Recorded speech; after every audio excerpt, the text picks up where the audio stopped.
Now we have a word problem, and it involves what we call consecutive odd integers. So consecutive integers, that's like, 4, 5, 6, the ones right after each other. So these would be consecutive integers.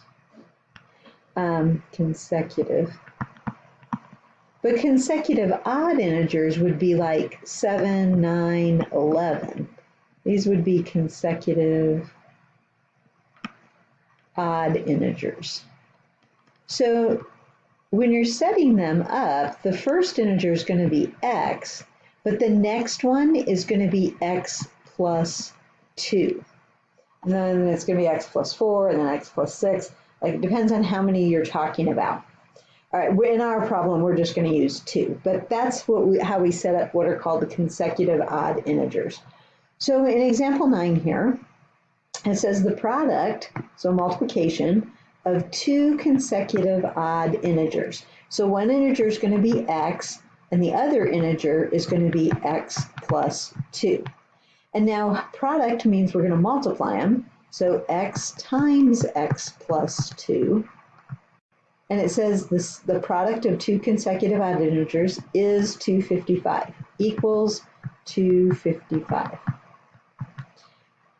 And so that's an equation. We can multiply this out on the left and get x squared plus 2x. So it's starting to look like a quadratic equation.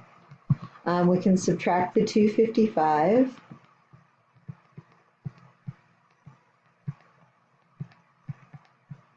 And now we want to solve that equation.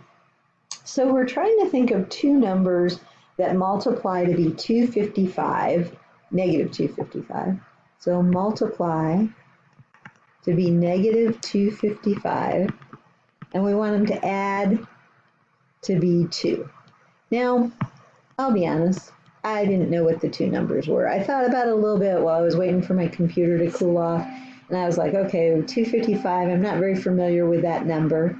But I know that 5 goes into it. So how many times does 5 go into 255? 51. So then I was like, okay, 51, what am I going to do with that? So I know 5 times 51 is 255. I'm kind of doing a factor tree, or I'm doing the prime factorization.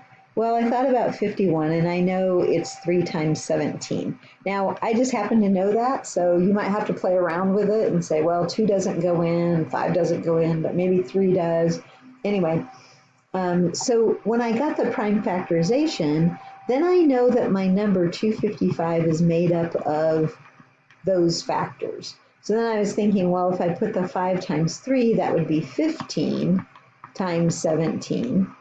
And then, let's see, I need one of them to be negative. So it's going to be a negative on the 15. And yeah, that's going to add up to negative 15 plus 17 is going to be 2. So that's how I did the problem. When I have large numbers, that's usually the route I go with. I didn't know right off the bat that 15 went into 255, and I didn't know 17 went into it. I wasn't going to guess that. But when I break it down into primes, then I can start kind of playing around with the numbers and see if I can get a combination that will work.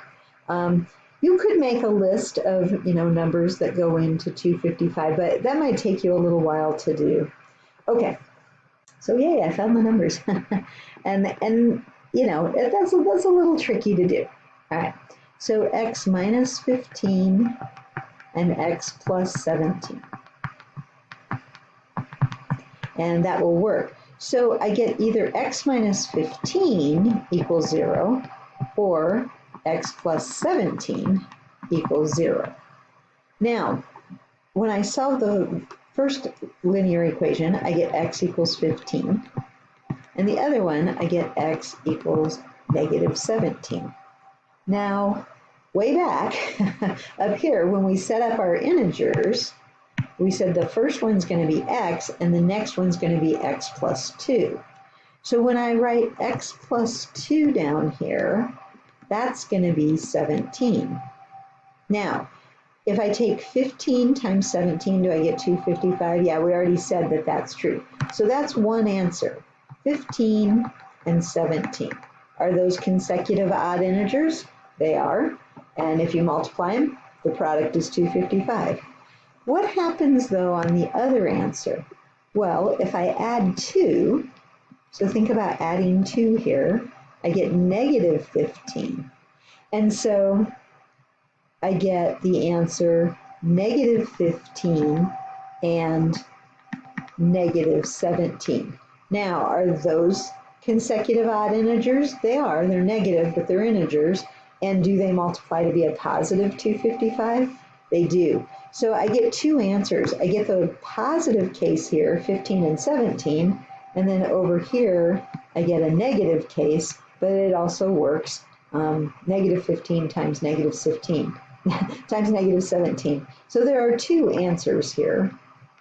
Now that doesn't always happen on the word problems, but in this case that happened. Okay.